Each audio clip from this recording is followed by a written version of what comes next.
Friends तो मु पुणी थे स्वागत करम यूट्यूब चैनल को।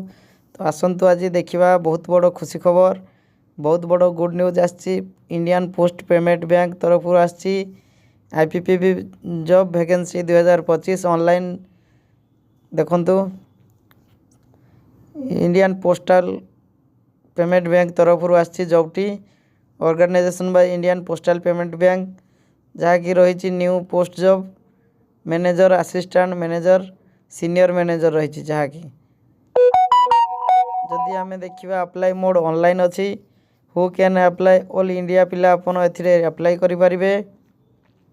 जो प्लेस रहिबो आपनकर ऑल इंडिया भितर रहिबो। एवं सैलरी कथा जदि कहबा बहुत भल सैलरी अच्छी। देखंतु 48,480 टंका पर मंथ रु 1,40,398 टंका पर्यंत अच्छी। यार लास्ट डेट कथा जदि कहबा देखंतु जनवरी लास्ट डेट, जनवरी 10 तारिख लास्ट डेट अच्छी। यार बोथ मेल एंड फीमेल एथिरे अप्लाई करि परिबे।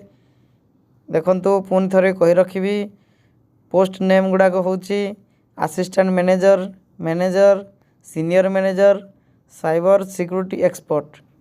जहाँकि क्वालिफिकेशन एजुकेशन कथा तो देखंतु क्वालिफिकेशन मागिचे graduate, post graduate, BE, BTech, IT एवं एक्सपीरियंस कंप्यूटर एक्सपीरियंस थिबा कथा।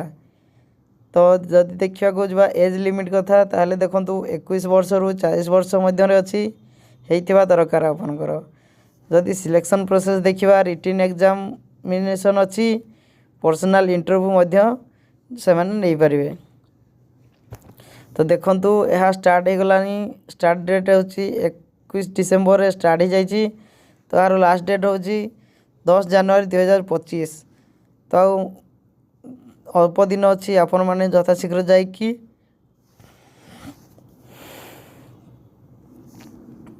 तो देखंतु आर अप्लाई डेट कथा जदि कहबा देखंतु ऑलरेडी एटा अप्लाई चली डिसेम्बर 21 2024 रो अप्लाई स्टार्ट हो गलानी।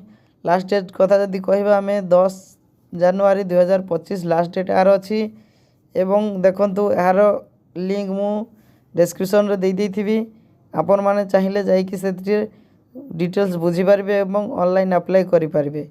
देखंतु बहुत बड़ सुजोग आछि, जमा हाथ छड़ा करंतु नहीं।